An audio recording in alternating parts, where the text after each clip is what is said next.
안녕하세요. 사상체질과 체형조정으로 건강을 지켜주는 우리들 한의원, 우리들 기부의 김수범입니다.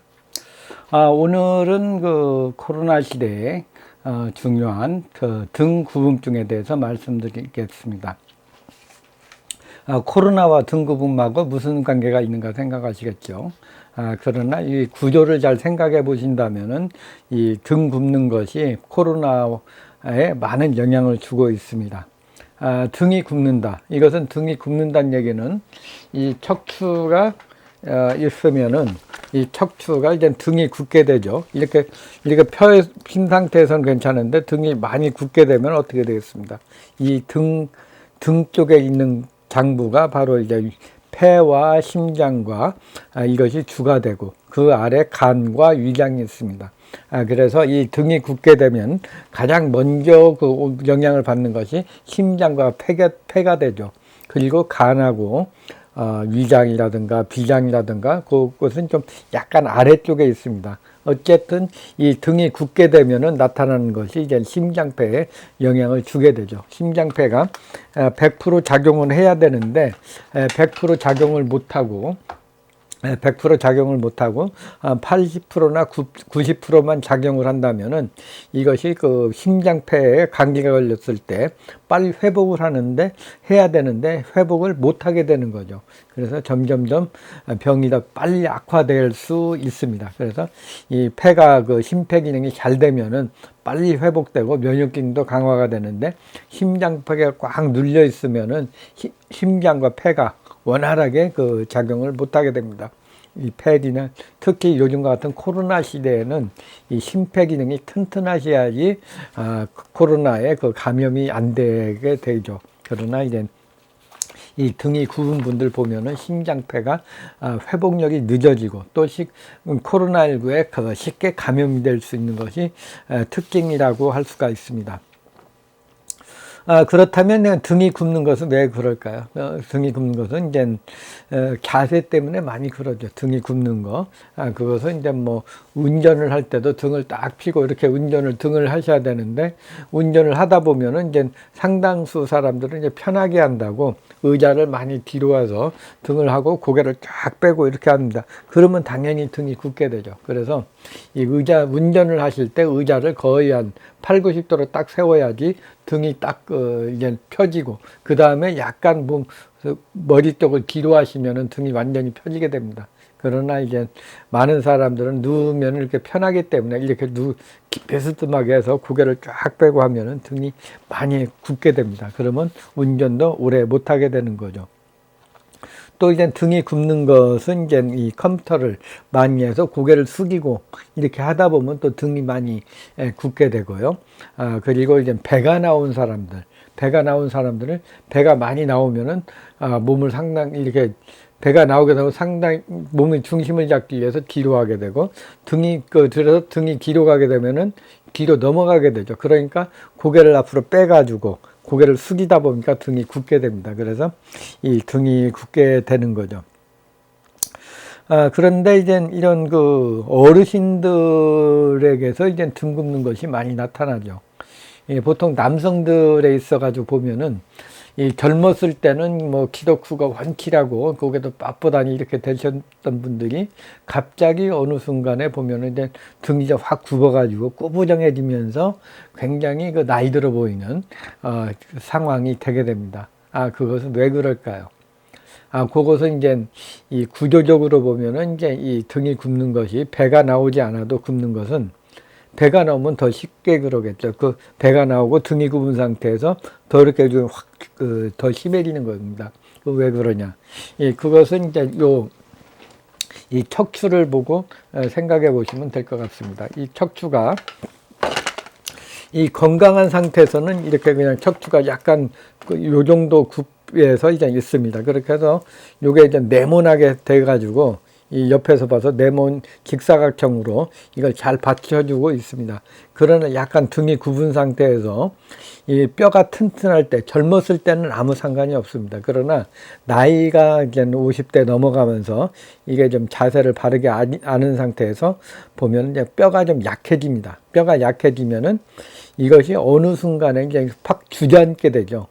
젊었을 때는 뼈가 단단하니까 이걸 버티는데 나이가 들면서 뼈가 약해지고 골다공증이 진행이 되면 이 앞부분에 체중이 이미 굽어 있는 상태에서 그 중력을 뼈가 약해지면 뒤에보다 앞이 이렇게 쭈그러들게 됩니다. 주저앉게 되죠. 그래서 이렇게 되고요. 또 경우에 따라서는 이제 압박골절이 되는 경우가 있습니다. 그런 경우는 보면 흉추 아래 부분에 이것이 무거운 걸 든다든가 충격을 받은 상태에서 뼈가 튼튼하면 버티는데 골다공증에서 뼈가 약해진 상태에서는 이 뼈가 주저앉게 되면서 푹석 주저앉게 되면서 등이 확 굽어집니다. 그러면 나이가 많이 이게 굽어지면서 키도 한 5cm 이상 차이가 나게 줄어들게 되죠. 그래서 나타나는 경우가 많고요. 이 남성들은 보면 이제 주로 어깨, 등이 굽는 경우가 많고, 또 이제 여성분들, 할머니들은 또 이제 문제는 허리가 굽는 경우가 많습니다. 대체적으로 보면 이제 아래 그 복근이 약해진다든가 해서 이렇게 좀 하다 보면 허리가 뒤로 많이 나가게 되죠. 그러니까 뼈가 약하게 되니까 또 허리가 많이 굽어지고 그래서 꼬부랑 할머니가 많이 생기는 거죠. 또 이제 그 뼈 관절, 골반이나 이런 데가 약해지면은 이 다리가 좀 벌어지게 됩니다. 이 압력을 버텨내지 못해가지고 약간 벌린 상태에서 오다리가 되는 그런 경우도 있습니다. 그런 경우에 이제 허리가 많이 굽으면서 이제 굽어지고 이렇게 되다 보면 이제 그 꼬부랑 할머니가 되는 거죠. 그리고 이제 여성분들 중에 이제 농촌에 계신 분, 밭일을 많이 하거나 아니면 쭈그리고 이제 뭐 바느질 같은 걸 많이 했다든가 하는 분들 보면은 이 뼈가 이미 그냥 그 자세가 꾸부장하게 돼가지고 허리가 굽어 있는 경우가 많습니다. 그래서 심한 경우는 허리가 많이 굽으면은 등이 그냥 오히려 들어가 버리는 그런 경우도 있습니다. 그러면 완전 그 천장을 못 보고 꼬부랑 할머니가 되고 지팡이를 짚고서야 겨우 걸을 수 있는 그런 상황이 되게 되죠. 이렇게 이제 골다공증하고 등구붕증이 같이 맞물리면서 나타나게 됩니다. 또 이제 보통 이제 이런 의자에 보면은 소파나 이런 데서 이제 반드시 이렇게 앉아 계셔야 되는데 등을 비스듬하게 하고 이렇게 앉게 되면은 이 등이 이렇게 활처럼 휘면서 등이 굽게 됩니다. 등만 굽는 게 아니고 허리까지 굽게 되고 골반은 이제 이게 좀 꺾어지게 되는 거죠. 이렇게 원래는 이런 자세로 좀 되어 있어야 됩니다. 이렇게 되어 있어야 되는데 이런 소파 같은 데 앉게 되면 이렇게 되게 되죠. 이렇게 되면서 이제 등이 굽고 허리도 이렇게 약간 뒤로 일자 허리가 되고 허리가 굽으면서 골반은 또 이렇게 좀 세워지게 됩니다. 그래서 이거 완전히 이렇게 일자로 돼서 이렇게 되면은 이렇게 되면은 보통 서 계시면은 또 이게 좀 달라집니다. 이렇게 좀 배를 내밀고 엉덩이를 내밀고 그냥 등이 굽고 다리는 뒤로 가면서 이제 약간 C형으로 굽는 경우가 있습니다. 그래서 이런 자세로 인해 가지고 허리가 굽는 경우도 많이 있죠. 그래서 이제 이 자세를 보면은 이제 이 구조가 어떻게 변하는가 그렇게 해서 문제가 많이 생깁니다. 나이가 드시면은 남성분들은 등이 굽는 경우가 많고 이제 허리도 같이 굽는 경우도 많이 있습니다. 그리고 여성분들은 허리가 굽는 경우가 또 많이 있습니다. 그래서 밭일 많이 하거나 쭈그리고 뭘 많이 하신 분들은 그런 증세가 나타날 수가 있다고 볼 수가 있습니다. 그 한방적인 치료법으로 본다면은 이제 일단 가장 근본적인 건 기순환을 주기요. 근육이 강한 데는 풀어주고 약한 데는 보강하고 기혈의 순환을 도와주는 침요법이 일단 기본이 되시고 거기에 이제 쓰는 것이 추나요법이죠. 등이 많이 굽어 있는 경우에는 그걸 손으로 이거 뭐 민다고 해서 뭐 다 낫는 건 아니지만 이 허리만 이렇게 등이 굽거나 허리를 밀어서 되는 게 아니고 턱관절이나 견갑대나 경추, 흉추, 요추, 골반을 다 이렇게 봐가지고 요것을 좀 맞춰주는 것이 그것이 바로 그 좋은 방법이라고 할 수가 있습니다. 그래서 이것을 맞춰줘야지 이게 좀 허리가 좀 많이 펴지고 그렇습니다. 그래서 어느 정도 체형 분석을 해가지고 골반이나 척추 분석을 해서 어느 부분으로 쉬었는가에 따라서 해주는 겁니다. 그래서 이 추나요법을 해서 등을 펴주고요. 그리고 여기에다 또 약힘을 이용합니다. 약힘을 이용해서 근육이 강한 데는 풀어주는 약힘을 쓰고, 또 이제 근육이 약한 데는 보강하고 재생하는 그런 알파케이나 그런 약힘을 쓰게 됩니다. 또 이제 통증을 제거하고 순한 통증이 있는 경우는 벌킴이라든가 주겸약힘 등을 써서 통증도 조절하고 근육도 풀어주는 그런 방법을 쓰게 됩니다.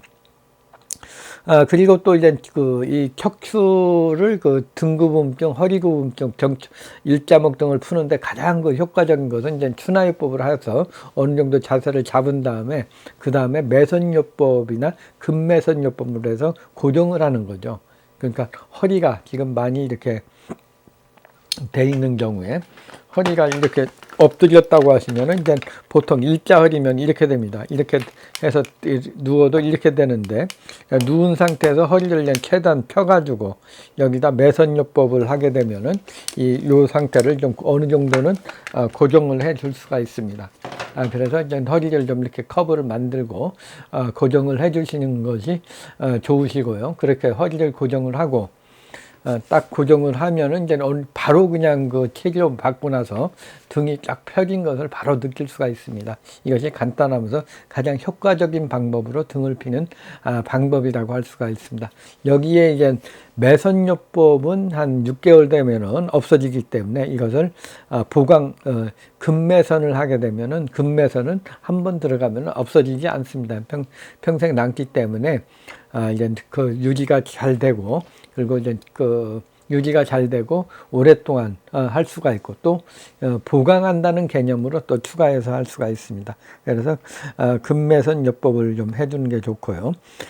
또 이제 중요한 것은 이제 이 한약요법입니다. 한약요법은 이제 이 뼈라는 거, 골다공증에 생기는 건 뼈가 약해지는 거죠. 뼈가 약해진다는 건 정력이 부족하다, 정액이 많이 부족해졌다. 그 한방에선 정기신이라고 해서 아랫배 단전호에서는 정이 생기고, 가슴에는 기가 생기고, 머리에서는 정이 생긴다고 했습니다. 이 정기신이 잘 조화가 돼야지 건강하신데, 이 정이 부족하게 되면 뼈 같은 약해지고, 관절이 약해지고, 뼈, 관절, 이빨, 머리카락, 그리고 이제 정력도 많이 소모가 됩니다. 그래서 이 정력의 소모를 많이 하게 되면, 과도한 성생활을 많이 하게 되면은 이 정력이 소모가 되면 골다공증 진행이 빨리 되게 되죠. 그래서 골다공증이 심해지면은 이 등이 굽고 허리가 굽으면서 이제 이 버티지 못하면은 등이 많이 굽어지게 됩니다. 그렇게 변형이 될 수가 있기 때문에 이 한방에서는 정을 보여주는 약을 쓰게 되면 뼈가 튼튼해지고, 뼈가 튼튼해지고 허리도 좀 펴지는 그런 작용을 한다고 볼 수가 있습니다. 그리고 이제 정력을 보여주면서 이제 해드릴 수가 있고요. 그래서 이제 한약요법을 위해서 그냥 한약요법을 이용해 가지고 정을 보여주는 그런 치료법을 쓰면 골다공증을 예방하면서 이제 허리구부증이나 등구부증도 예방할 수가 있습니다. 그리고 일반적인 생활에서 하는 것도 중요하죠. 스마트폰을 본다든가 이렇게 보면은 등이 굳게 되죠. 그리고 노트북이나 핸드폰을 볼 때, 핸드폰, 컴퓨터를 볼 때도 이거 등을 딱 펴고 하셔야 되는데, 등을 굽은 상태에서 하는 것은 아주 안 좋습니다. 그래서 이 등을 좀 피셔야 되고, 모니터를 높게 보고 등을 피기 위해서는 노트북을 높게 하면 등이 자연히 퍼지게 되고, 노트북을 볼 때도 받침대를 놓고서 이렇게 세워서 눈높이를 맞춰주시고, 스마트폰을 볼 때도 높이에서 맞춰주는 것이 등을 필 수 있는 방법입니다. 그리고 이제 중요한 것은 이제 이 배낭을 많이 매죠. 요즘 편리하고 가볍고 등산하듯이 배낭을 많이 매는데, 이것이 무겁게 되면 등이 굳게 됩니다. 그래서 배낭을 맸을 때는 최대한 가볍게 하고, 배낭을 맸으면 어깨를 펴고 허리를 유지한 상태에서 이제 다녀야 되고, 만일 이게 힘들다면은 배낭을 앞에다 매는 것이 등을 피는 방법이라고 할 수가 있습니다. 그리고 등이 굽는 것이 이제 배가 많이 나와서 그렇기 때문에 배가 복부 비만을 예방하는 것이 등을 더 피는 방법입니다. 그래서 살이 안 찌게 해서 등을 피는 것도 하나의 방법이고요. 그리고 주무실 때는 이제 주무실 때는 이 쿠션이 없는 데서 평평한 데서 주무시는 게 좋습니다. 방바닥이라든가 돌침대라든가 매트를 깔아가지고 누워도 이제 그 쿠션이 없는 그런 데서 자게 되면은 등이 자연적으로 펴지게 되고 허리나 등이 좀 펴지게 되고 등이 펴지게 되고 또 이제 허리가 굽은 분들은 허리에다가 이렇게 좀 수건을 깐다든가 아니면 이렇게 좀 둥근형의 그 경침과 같은 것을 이게 깔게 되면은 이게 등이 좀 허리가 좀 펴지는 허리 구분증이 펴지는 그런 작용을 하게 됩니다. 그리고 또 중요한 것은 뼈를 튼튼하게 하는 거죠. 뼈를 튼튼하게 하는 골다공증을 예방하는 그런 것이 좋고요. 또 이제 과도한 성생활을 피하는 것이 정을 보충하는 거나 마찬가지라고 볼 수가 있습니다. 그래서 뼈를 튼튼하게 하고 정력을 유지하는 것, 이것이 좀 중요합니다. 그래도 보양식으로 약선요법으로 본다면은 이제 척추뼈나 등뼈가 약한 경우는 척추뼈를 구워서 먹는 것이 상당히 효과적입니다. 그래서 이제 태음인 같은 경우는 소고기뼈, 소뼈를 이렇게 구워서 먹는 것이 좋죠. 척추나 등뼈를 먹게 되면 척추도 좀 튼튼해지시고요. 또 소양인 같으면은 돼지뼈, 요즘 돼지 뼈 감자국이라든가 감자탕이라든가 뼈 해장국 같은 경우 돼지뼈를 이용한 경우가 많이 있습니다. 그런 경우는 소양인들한테 가장 잘 맞고 양이나 염소고기 같은 경우는 이제 소음인한테 잘 맞습니다. 그래서 이 척추를 구워 먹는 것도 하나의 방법이고요. 그 다음에 이제 한방에서 신장이나 콩팥, 요즘 돼지고기도 이제 신장, 소고기도 이제 부속 물로 해가지고 이제 그 신장이나 콩팥 또 심장 여러 가지가 있는데 그 중에서 콩팥, 심장을 먹게 되면 정력을 좀 보강해 준다고 볼 수가 있습니다. 또 이제 골다공증 예방으로 이제 민어나 멸치라든가 뱅어포 같은 경우 뼈채 먹는 생선을 먹는 것도 척추를 강하게 하고 골다공증을 예방하는 방법이라고 할 수가 있습니다. 그래서 오늘은 이제 등구분증, 허리구분증을 이게 대해서 말씀드렸습니다. 나이 다 드시고 등이 굽고 뼈가 약해지면은 등구분증, 허리구분증이 생기기 때문에 이 뼈를 보호함으로써 이제 허리를 펴고 등을 좀 튼튼하게 하는 방법이라고 할 수가 있습니다. 또한 이제 바른 자세를 함으로써 항상 균형을 유지해 줘야지 등이 갑자기 굽는다든가 허리 굽는 것을 예방할 수가 있습니다. 바른 자세와 뼈를 튼튼하게 하고 정력을 보여주는 것이 등구분증, 허리구분증을 예방하는 방법이라고 할 수가 있습니다. 오늘은 등구분증, 허리구분증에 대해서 말씀드렸습니다. 사상체질과 체형교정으로 건강을 지켜주는 우리들 한의원, 우리들 기부의 김수범이었습니다. 좋아요와 구독 신청해 주시면 대단히 감사하겠습니다. 모두 건강하시기 바랍니다.